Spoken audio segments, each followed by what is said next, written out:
ಹಬ್ಬ, ನನ್ನ ಜನ್ಮ ಸಾರ್ಥಕ ಆಯಿತು ಅಂತ. ಯಾಕೆಂದರೆ ಅವ್ರು ನನ್ನ ನೋಡಿದ ತಕ್ಷಣ ನಮಸ್ಕಾರ ಅಣ್ಣ ಅಂದ ತಕ್ಷಣ ಅಲ್ಲಿದ್ದರು ಓಡ್ ಬಂದು ಬಾಚಿ ತಬ್ಕೊಂಬಿಟ್ರು.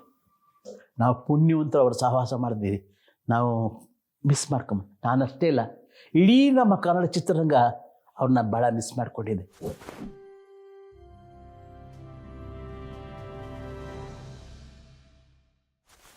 ನೋಡಿ, ಅನೇಕ ಬೇರೆ ಬೇರೆ ನಿರ್ಮಾಪಕರು, ಬೇರೆ ಬೇರೆ ನಿರ್ದೇಶಕರ ಜೊತೆಯಲ್ಲೆಲ್ಲ ಪಾತ್ರ ಮಾಡಿದ್ದೀನಿ ನಾನು. ಆದರೆ ಈ ಶ್ರುತಿ ಸೇರಿದಾಗ ಚಿತ್ರ ರಾಜ್ಕುಮಾರ್ ಅವರು ಅವಕಾಶ ಮಾಡಿಕೊಟ್ಟ ಮೇಲೆ ನನಗೆ ಅದೊಂದು ಒಂದು ನಮ್ಮ ಒಂದು ಬದುಕಿಗೆ ಒಂದು ಗಟ್ಟಿತನ ಸಿಕ್ತು. ಅವರೇ ಖುಷಿಪಟ್ಟರು. ಆ ಸಂದರ್ಭ ಹೇಳ್ತೀನಿ ನೋಡಿ. ಮಡ್ರಾಸ್ ಪ್ರಸಾದ್ ಸ್ಟುಡಿಯೋದಲ್ಲಿ ಅದು ಶೂಟಿಂಗ್ ಆಯಿತು ಸಾಂಗು. ನಾನು ಯಾವತ್ತೂ ಅಷ್ಟೇ ಒಂದು ಪಾತ್ರ ಮಾಡಿದ್ರೆ ಈ ಪಾತ್ರ ಯಶಸ್ವಿ ಆಗುತ್ತೆ, ಹಾಗಾಗತ್ತೆ, ಹೀಗತ್ತೆ ನಾನು ಇವತ್ತು ಸಹಿತ ತಿಳ್ಕೊಂಡಿಲ್ಲ. ಅಂದರೆ ಶೂಟಿಂಗ್ ಆವಾಗ ಕೇಳ್ತೀನಿ ಹೇಗೆ ಮಾಡಬೇಕು ಅಂತ ಕೇಳ್ತೀನಿ ಹೊರತು ನನ್ನ ಪಾತ್ರ ಹಂಗಾಗತ್ತೆ ಹೀಗಾಗತ್ತೆ ನಾನು ಯಾವತ್ತೂ ತಿಳ್ಕೊಂಡಿರಲ್ಲ. ಇದುವರೆಗೂ ಅಷ್ಟೇ. ನಾನು ಪಾತ್ರ ಮಾಡಿದೆ, ಹಾಡೆಲ್ಲ ಶೂಟಿಂಗ್ ಎಲ್ಲ ಮುಗೀತು. 3 ದಿವಸದಲ್ಲಿ ಶೂಟಿಂಗ್ ಮುಗೀತು. ತಕ್ಷಣ ಎಡಿಟ್ ಮಾಡಿಸಿ ರಾಜ್ಕುಮಾರ್ ಅವ್ರ ಫ್ಯಾಮಿಲಿ ಅವರೇ, ಇಡೀ ಕುಟುಂಬ ಅವ್ರದವರೇ, AVM ಸ್ಟುಡಿಯೋದಲ್ಲಿ ಒಂದು ಥಿಯೇಟ್ರ್ ಇದೆ, ಸಿನಿಮಾ ಥಿಯೇಟ್ರ್. ಅಲ್ಲಿ ಪ್ರೊಜೆಕ್ಷನ್ ಥಿಯೇಟ್ರು, ಅಲ್ಲಿ ಹಾಕ್ಕೊಂಡು 12 ಸತಿ ನೋಡಿದ್ದಾರೆ ಬೊಂಬೆಯ ಆಟವಯ್ಯ ಹಾಡನ್ನ. ನೋಡಿ, ಭಾಳ ಖುಷಿಯಾಗಿಬಿಟ್ಟಿದ್ದಾರೆ. ಆಮೇಲೆ ಅವರೆಲ್ಲ ಅವಾಗ ಮಡ್ರಾಸಲ್ಲೇ ಇದ್ದರು. ಆಮೇಲೆ ಬೆಂಗಳೂರು ಬಂದಮೇಲೆ ಪಾರ್ವತಮ್ಮನ ಹೇಳಿದ್ರು, ಉಮೇಶ್ ಅವರೇ ಭಾಳ ಚೆನ್ನಾಗಿ ಮಾಡಿದಿರಿ, ಈ ಚಿತ್ರ ಬಿಡುಗಡೆ ಆದಮೇಲೆ ನಿಮ್ಗೆ ಒಳ್ಳೆಯ ಹೆಸರು ಬರುತ್ತೆ ಅಂತಂದರು. ನೋಡಿ, ಆವತ್ತಿಂದ ಇವತ್ತರೆಗೂ ಆ ಒಳ್ಳೆಯ ಹೆಸರು ಅವ್ರು ಹೇಳಿ ಅವೆಲ್ಲ ಆಶೀರ್ವಾದ ಮಾಡಿ ನಮ್ಗೆ ಅವಕಾಶ ಮಾಡಿಕೊಟ್ಟು ಅನ್ನ ಹಾಕಿದ್ರು ನಮಗೆ. ಇವತ್ತು ಸಹಿತ ಆ ಚಿತ್ರ ಜನಗಳ ಮನಸ್ಸಲ್ಲಿ ಉಳ್ಕೊಂಡಿದೆ. ಅದು ನಮ್ಮ ಪುಣ್ಯ.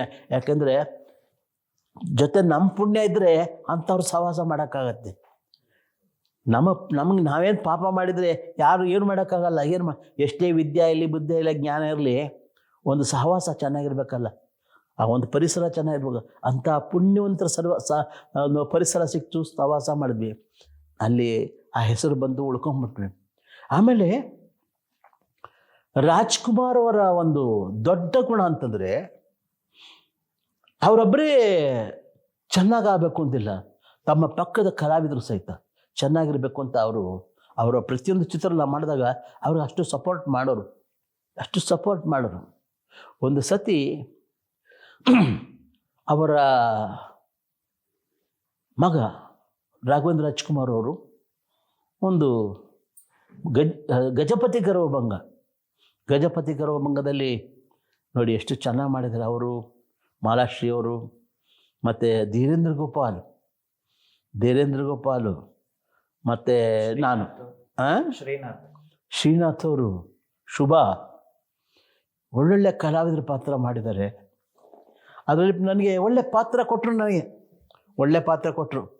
ತಿಪ್ಪ ಅಂದ್ರೆ ಯಪ್ಪ ಧೀರೇಂದ್ರ ಗೋಪಾಲ್ ತಿಪ್ಪ ಅಂದ್ರೆ ನಾನು ಯಪ್ಪ ಅಂತೀನಲ್ಲ, ಆ ಪಾತ್ರ ನಾವು ಧೀರೇಂದ್ರ ಗೋಪಾಲ್ ಮಾಡ್ಕೊಂಡ್ವಿ.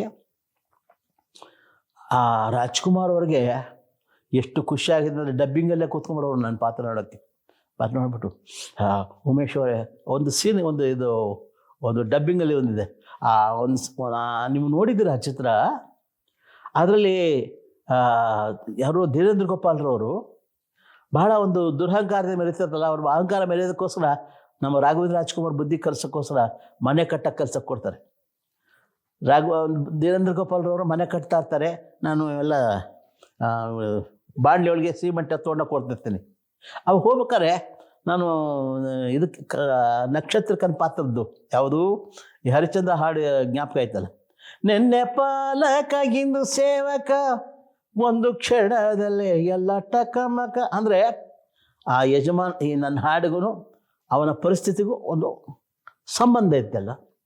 ಸರಿ, ನಾನು ಅದನ್ನು ಹಾಡಿದ್ದೆ. ನಾನು ಇಲ್ಲೇನೋ ಡಬ್ಬಿಂಗಲ್ಲಿ ಬೇರೆ ಹಾಡಿದೆ, ರಾಜ್ಕುಮಾರ್ದು. ಉಮೇಶ್ ಅವರೇ ಅದನ್ನೇ ಹಾಡಿ ಉಮೇಶ್ ಅಂತ ನಮಗೆ ಬೆನ್ನು ತಟ್ಟಿದ್ರು. ಅದನ್ನೇ ಹಾಡಿದೆ, ಎಲ್ಲ ಮಾಡಿದೆ ಆ ಡಬ್ಬಿಂಗಲ್ಲದ್ದು. ಅಷ್ಟು ಖುಷಿ ಅವ್ರಿಗೆ, ರಾಜ್ಕುಮಾರ್ ಅವ್ರಿಗೆ ನನ್ನ ಪಾತ್ರ ನೋಡಿ. ಆಮೇಲೆ ಆ ಚಿತ್ರ ನವರನ್ ಟಾಕೀಸಲ್ಲಿ ಎರಡು ಮೂರು ಟಾಕೀಸಲ್ಲಿ ಬಿಡುಗಡೆ ಆಯಿತು. ಅವರು ಫಸ್ಟ್ ಶೋನೇ ನೋಡ್ಕೊಂಬಂದ್ಬಿಟ್ಟಿದ್ದಾರೆ. ಬಿಡುಗಡೆ ಆದಾಗ ನೋಡ್ಕೊಂಡು ಯಾರಿಗೂ ಗೊತ್ತಿಲ್ಲದಾಗ ನೋಡ್ಕೊಂಬಂದ್ಬಿಟ್ಟಿದ್ದಾರೆ. ಮಾನ್ಯ ದಿವಸ ಚಾಮುಂಡೇಶ್ವರಿ ಸ್ಟುಡಿಯೋದಲ್ಲಿ ನಾನು ಬೆಳಗ್ಗೆ ಯಾವುದೋ ಒಂದು ಡಬ್ಬಿಂಗ್ ಬಂದಿದ್ದೀನಿ, ಆಮೇಲೆ ಹಾಡೋದಕ್ಕೆ ಯಾವುದಕ್ಕೋ ಬಂದಿದ್ದಾರೆ. ನಾನು ಬಂದಿದ್ದೇನೆ ಅಂತ ಗೊತ್ತಾದ ಕೂಡಲೇ ಅವ್ರು ಹೇಳಿ ಕಳಿಸಿದ್ರು, ಉಮೇಶ್ ಅವ್ರನ್ನ ಬರೋಣಪ್ಪ. ಅವ್ನು ಚೆನ್ನಾಗಿ ಬಂದ್ಬಿಟ್ಟು ಅಣ್ಣ ಕರೀತಿದ್ದಾರೆ ಅಂತ.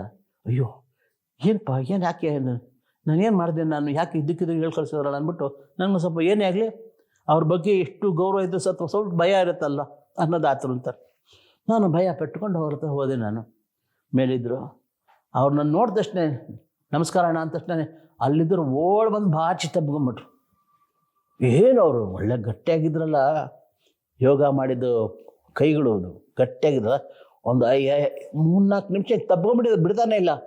ನನಗೆ ಏನಪ್ಪ ಇದು, ಏನು ಯಾಕೆ ಏನು ಅಂತ ಗೊತ್ತಾಗ್ತಿಲ್ಲ ನನಗೆ. ಆಮೇಲೆ ನಿಜವಾರೋ ಕೈ ಬಿಡಿಸಿ ಹೇಳ್ತಾರೆ, ಉಮೇಶ್ ಅವರೇ, ನಾನು ಗಜಪತಿ ಗರ್ಭಭಂಗ ನೋಡಿದೆ, ನಿಮ್ಮ ಅಭಿನಯ ಅಬ್ಬಬ್ಬಬ್ಬ, ನನಗೆ ನರಸಿಂಹರಾಜ್ ಅವ್ರ ಜ್ಞಾಪಕ ಬಂದ್ಬಿಡ್ತು ಉಮೇಶ್ ಅವರೇ ಅಂತಂದರು. ಹಬ್ಬ, ನನ್ನ ಜನ್ಮ ಸಾರ್ಥಕ ಆಯಿತು ಅಂತ. ಯಾಕೆಂದರೆ ನರಸಿಂಹರಾಜುಗಳಲ್ಲಿ ನಾನೆಲ್ಲಿ, ಮತ್ತು ರಾಜ್ಕುಮಾರಲ್ಲಿ ನರಸಿಂಹರಾಜ್ ಅವರಲ್ಲಿ ಎತ್ತಣ ಮಾವಣ ಎತ್ತರಕ್ಕೆ ಹೋಗಿಲ್ಲ ಅಂದಂಗೆ ಅಂಥ ದೊಡ್ಡ ಕಲಾವಿದರ ಜೊತೆ ನನ್ನನ್ನು ಹೋಲಿಸ್ಬಿಟ್ರು. ಅಷ್ಟೇ ಅಲ್ಲ, ರಾಜ್ಕುಮಾರ್ ಅವರು ಕನ್ನಡ ಚಲನಚಿತ್ರರಂಗದಲ್ಲಿ ಮೇರು ಪರ್ವತ ಅವರು ನನ್ನ ತಬ್ಬಿಕೊಂಡು ಹೊಗಳ್ಬಿಟ್ರಲ್ಲ, ಸಾಕು. ಅದಕ್ಕಿನ್ನ ಇನ್ನೇನು ಪ್ರಶಸ್ತಿ ಬೇಕು? ಏನು ಇಂದ್ರ ಪದವಿ ಬೇಕಾಗಿಲ್ಲ ನಮಗೆ, ಚಂದ್ರ ಪದವಿ ಬೇಕಾಗಿಲ್ಲ, ಸಿಂಹಾಸನ ಬೇಕಾಗಿಲ್ಲ. ಅಂಥ ದೊಡ್ಡ ಕಲಾವಿದರು ನಿಮ್ಮ ಪಾತ್ರ ಚೆನ್ನಾಗಿ ಮಾಡಿದ್ರಲ್ಲ ಉಮೇಶ್ ಅವರೇ, ಸಂತೋಷ ಆಯಿತು ಅಂದ್ರಲ್ಲ, ಅದಕ್ಕಿನ್ನ ಯಾವ ಬಿರುದು ಬೇಕು ಹೇಳಿ? ಭಾಳ ಸಂತೋಷ ಆಯಿತು. ಆಮೇಲೆ ಅವರು ಅದೇನೋ ಪ್ರತಿಯೊಂದು ಚಿತ್ರಗಳು ಸಹಿತ ಪಾರ್ವತಮ್ಮನವರು, ವರದರಾಜಣ್ಣವರು, ರಾಜ್ಕುಮಾರ್ ಅವರು ಯಾವುದೇ ಒಂದು ಕಥೆ ಮಾಡ್ಬೇಕಾದ್ರೆ, ಸಿನಿಮಾ ಮಾಡ್ಬೇಕಾದ್ರೆ ನಮ್ಮ ಉಮೇಶ್ ಅವರು ಇರಬೇಕು ಅಂತ ಮನಸ್ಸು ಮಾಡೋರು. ನಮಗೂ ಅವ್ರಿಗೇನು ಸಂಬಂಧ ನೋಡಿ. ಆದರೆ ಅವರಿಗೆ ರಂಗಭೂಮಿಯಿಂದ ಕಲಾವಿದಿಂದ ಬಂದು ಅವರು ಒಂದು ಮಾತು ಹೇಳಿದ್ರು. ರಾಜ್ಕುಮಾರ್ ಅವರು ಒಬ್ಬರು ಪತ್ರಕರ್ತರು ಅವ್ರ ಮನೆಗೆ ಬಂದಿದ್ದು. ನಾನು ಅವತ್ತು ಯಾವುದೋ ಒಂದು ವಿಷಯ ಮಾತಾಡೋಕ್ಕೆ ಹೋಗಿದ್ದೆ. ಸರಿ, ಅವ್ರು ಯಾರು ನನ್ನ ಬಗ್ಗೆ ಹೇಳ್ಬೇಕಾದ್ರೆ ರಾಜ್ಕುಮಾರ್ ಅವರು ಒಂದು ಮಾತು ಹೇಳಿದ್ರು, ನನ್ನ ತೋರಿಸಿ. ಅವರೆಲ್ಲ ಶಾಪಗ್ರಸ್ತ ಗಂಧರ್ವರು ಉಮೇಶ್ ಅವರೇ. ಅಲ್ಲ, ಉಮೇಶ್ ಅವರು ಶಾಪಗ್ರಸ್ತ ಗಂಧರ್ವರು. ಎಂಥ ಕಲೆ ಇದೆ, ಎಂಥ ವಿದ್ಯೆ ಇದೆ, ಆದರೆ ಅದೇನೋ ಪಾಪ ಅವರು ಬೆಳಕಿಗೆ ಬರ್ತಾ ಇಲ್ಲ ಅಂತ ನನ್ನ ಬಗ್ಗೆ ಅವ್ರ ಬಗ್ಗೆ ನಾನು ಹೊಗಳಿದ್ರು ಅವರು. ಅಂದರೆ ಅವ್ರ ಉದಾತ್ತ ಗುಣ ಬೇರೆಯವರಾದರೆ ನಾನು ಒಂಥರ ಇರ್ತೆ, ಇದು ಮಾಡೋದು ತಡಬೇನ. ಆದರೆ ಅವರು ನನ್ನ ಬಗ್ಗೆ ಇಟ್ಟ ಒಂದು ಪ್ರೀತಿ ಅದು ಎಷ್ಟೊಂದು ದೊಡ್ಡದದು. ನಾವು ಭಾಳ ಮಿಸ್ ಮಾಡ್ಕೊಂಬಿಟ್ವಿ ಅವ್ರನ್ನ. ಅವ್ರು ಇರೋರ್ಗೂ ಸಹಿತ ಅವರ ಅನೇಕ ಚಿತ್ರಗಳಲ್ಲಿ ಸಹಿತ ಮತ್ತು ನಾವು ಪಾತ್ರ ಮಾಡಿದ್ವಿ. ಜೊತೆಗೆ ಆಗಾಗ್ಗೆ ನನ್ನನ್ನು ಮನೆಗೆ ಕರೆಸ್ಕೊಂಡು ಮಾತಾಡೋರು. ನಾವು ಮಾತಾಡಿದ್ದೇನು ಆಮೇಲೆ ಒಂದು ಸರಿ ಇನ್ನೊಂದು ಮಾತು ಹೇಳಿದ್ರು. ಫೋನ್ ಮಾಡಿದ್ರು, ಹೋದೆ ಅವರೇ ಬಾಗಿಲು ತೆಗೆದ್ರು. ಹೇಗಿದ್ದೀರಿ ಉಮೇಶ್ ಅವರೇ ಅಂದರು. ಆಮೇಲೆ ನಾನು ಚೆನ್ನಾಗಿದ್ದೀನಿ ಅಣ್ಣ ಅಂದೆ. ಎಂಥ ಮಾತು ಉಮೇಶ್ ಅವರೇ, ನೋಡಿ ನಮ್ಮ ಮನೆ ಬಂದವ್ರನ್ನೆಲ್ಲ ಯಾರು ಕೇಳ್ತೀನಿ, ಹೇಗಿದ್ರೆ ಅಣ್ಣ ತೊಂದರೆ, ಈ ತೊಂದರೆ, ಅಣ್ಣ ಈ ತೊಂದರೆ ಅಂತಾರೆ. ತೊಂದರೆ ಯಾರಿಗಿಲ್ಲ ಉಮೇಶ್ ಅವರೇ, ನಮಗಿಲ್ವ ತೊಂದರೆ? ಆದರೆ ಅದೆಲ್ಲ ಬೇಕಾಗಿಲ್ಲ. ಇವಾಗ ನೀವು ಬಂದ್ರಿ ಚೆನ್ನಾಗಿದ್ದೀರಿ ಅಂದ್ರಲ್ಲ, ಅದಕ್ಕೇನೋ ದೊಡ್ಡ ಮಾತು ಬೇಕಲ್ವೇ? ದೊಡ್ಡ ಮಾತು ಬೇಕೇ ಅಂದರೆ ಅವ್ರಿಗಷ್ಟೇ. ಅವ್ರ ಹತ್ರ ಬರೀ ವಿಶ್ವಾಸವಾಗಿರ್ಬೇಕು. ನಮ್ಮ ತಾಪತ್ರೆಗಳನ್ನ ಅವ್ರ ಹತ್ರ ಹೇಳ್ಕೋಬಾರ್ದು, ಇದು ಮಾಡಬಾರ್ದು. ಅಂದರೆ ಅವರಿಗೆ ಯಾವಾಗಲೂ ನಗ್ತಾ ಇರಬೇಕು ಅಂತ ಭಾಳ ಆಸೆ ಅವ್ರಿಗೆ. ಚೆನ್ನಾಗಿ ಮಾತಾಡೋದು. ಅಂದರೆ ನಾವು ರಂಗಭೂಮಿ ಬಗ್ಗೆ ಮಾತಾಡ್ಕೊಳ್ತಾ ಇದ್ವಿ. ನಾವು ಮಾತಾಡ್ಕೊಳ್ತಿದ್ದ ಯಾರ ಬಗ್ಗೆ? ಗುಬ್ಬಿ ಕಂಪ್ನಿ ಬಗ್ಗೆ. ಅಚ್ಯುತರಾಯರು, ಶ್ರೀಕಂಠಮೂರ್ತಿಗಳು, ಅವರೆಲ್ಲ ಆ ರಂಗಭೂಮಿಯಲ್ಲಿ ಮೇರು ಪರ್ವತಗಳವರು. ಅವರೆಲ್ಲ ನಮ್ಮ ಗುಬ್ಬಿ ಕಂಪ್ನಿಗೆ ಆಗಾಗ್ಗೆ ಅವರು ಸಿನಿಮಾಗೆ ಹೋದ್ಮೇಲೆ ಗುಬ್ಬಿ ಕಂಪ್ನಿಗೆ ಬರ್ತಾಯಿದ್ರು. ರಾಜ್ಕುಮಾರ್ ಅವರು ಬಂದು ಬೇಡ್ರ ಕಂಡಪ್ಪ ನಾಟಕ, ಮತ್ತು ಈ ಎಚ್ ಎಮ್ ನಾಯಕ ನಾಟಕದ ಎಚ್ ಎಮ್ ನಾಯಕ ನಾಟಕ, ಕೃಷ್ಣ ಲೀಲೆಯಲ್ಲಿ ಅವರು ಪಾತ್ರ ಮಾಡೋರು, ಆಮೇಲೆ ಈ ಸುಭದ್ರಾ ಪರಿಣಯದಲ್ಲಿ ಕೃಷ್ಣನ ಪಾತ್ರ ಮಾಡೋರು.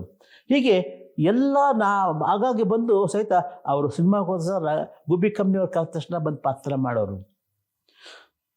ಆ ಕಂಠ, ಅವರು ಸಂಗೀತ ಅವ್ರ ಮಾವರಿಂದ ಕಲ್ತಿದ್ದರು. ಪೂರ್ಣ ಪ್ರಮಾಣದ ಸಂಗೀತ ಕಲ್ತಿದ್ದಾರೆ. ವರ್ಣ ಗಿರಣ ಕೀರ್ತನೆ ಅಂದರೆ ನಮ್ಮ ಸಂಗೀತದಲ್ಲಿದೆ. ಸ್ವರಗಳು ಮತ್ತು ಇದು ವರ್ಣ ಗಿರಣ ಹಾಗೆ ಶುರುವಾಗುತ್ತೆ, ಗೀತೆಗಳು ಎಲ್ಲ ಶುರುವಾಗುತ್ತೆ. ವರ್ಣ ಅದೆಲ್ಲ ಅಭ್ಯಾಸ ಮಾಡಿರೋರು. ಅದಕ್ಕೆ ಸಂಗೀತದಲ್ಲಿ ಬಹಳ ಆಸಕ್ತಿ. ಸಂಗೀತಗಾರನ ಕಂಡ್ರೆ, ಸಾಹಿತಿಗಳ ಕಂಡ್ರೆ ಅದಕ್ಕೆ ಪ್ರೀತಿಯವರು. ಅವರು ಅದ್ರ ಬಗ್ಗೆ ಮಾತಾಡೋರು ಅಷ್ಟೇ. ಆ ಸೀನ್ ಆಗಿತ್ತು, ಆ ಹಾಡು ಹೇಗಿತ್ತು ನೋಡಿ, ಅದು ಈ ಹಾಡು ಹೇಗಿತ್ತು ನೋಡಿ, ಈ ಹಾಡು ಹೇಗಿತ್ತು ನೋಡಿ ಅಂತ ಬರೀ ಅಷ್ಟೇ ಚರ್ಚೆ ನಮ್ದು ಅಷ್ಟೇ. ನಾನು ಹೋಗಿ ಅಣ್ಣ ಏನಾದ್ರು ತೊಂದರೆ ಇದೆ ಹೇಳುತ್ತೆ, ನಾನು ತೊಂದರೆ ಹೇಳ್ತಿರ್ಲಿಲ್ಲ. ಅವರು ಏನಾದ್ರು ಏನು ತೊಂದರೆ ತಾಪತ್ರೆಗಳೇ ಇರ್ತಿಲ್ಲ, ಬರೀ ಸಂಗೀತ ಸಾಹಿತ್ಯ ಕಲೆ ಬಗ್ಗೆ ಇಷ್ಟೇ ಮಾತಾಡ್ತಿದ್ವಿ ನಾವು ರಂಗಭೂಮಿಲಿ. ಅವ್ರ ವಿಚಾರವಾಗಿ ಮಾತಾಡ್ತಿದ್ವಿ. ರಾಜ್ಕುಮಾರ್ ಅವರು ಕೊನೆಗೆ ನಾನು ಅವರ ಇನ್ನೊಂದು ಯಾವುದೋ ಅದು ಜೊತೆಲಿ ಶ್ರುತಿ ಸೇರಿದಾಗ ಚಿತ್ರದಲ್ಲಿ ಒಂದು ಸೀನ್ ಇತ್ತು. ಅಶ್ವಥ್ ಅವರು ಅವ್ರ ತಂದೆ ಪಾತ್ರ ಮಾಡ್ತಾ ಇರ್ತಾನೆ, ರಾಜ್ಕುಮಾರ್ ತಂದೆ. ಸರಿ, ಇಲ್ಲಿ ನನ್ನ ಅಳಿಯ ಅಂತ ತಿಳ್ಕೊಂಬಿಟ್ಟಿದ್ದಾರೆ ಬಾಲಣ್ಣ. ಅವರು ಅಶ್ವಥ್ ಅವರು ಬರ್ತಾರೆ ಅಂತ ತಕ್ಷಣವೇ ನಾನು ಹೆದರ್ಕೊಂಡು ಓಡೋಗ್ಬಿಡ್ತೀನಿ. ಆಮೇಲೆ ಡೈರೆಕ್ಟ್ರ್ ಹೇಳಿದ್ರು, ಉಮೇಶ್ ಅವರೇ ಬರ್ತಾರೆ, ಹೆದರ್ಕೊಂಡು ಹೀಗೆ ಹೋಗ್ಬೇಕು, ಈಗ ಹೋಗ್ಬೇಕು, ಈಗ ಮಾಡಬೇಕು, ಈ ಹಾಲ್ನಲ್ಲಿ ಹಿಂಗೆ ಮಾಡಬೇಕು. ರಾಜ್ಕುಮಾರ್ ಅವ್ರ ಮುಂದೆ ಹೇಳಿದ್ರು, ಅಯ್ಯ ಉಮೇಶ್ ಅವರು ನಾಟಕದ ಮರಿಯವರು, ನೀನು ವಿಷಯ ಹೇಳು, ನೀನು ತೆಗೆದುಕೊಂಡು ಅವ್ರು ಹೇಗೆ ಹೋಗ್ತಾರೋ ಆ ಥರ ನಿನ್ನ ಕ್ಯಾಮ್ರಾ ಇಡು ನೋಡಿ. ಅದೆಷ್ಟೊಂದು ಭರವಸೆ ಅವ್ರಿಗೆ. ನನಗೆ ಒಂಥರ ಆಯಿತು.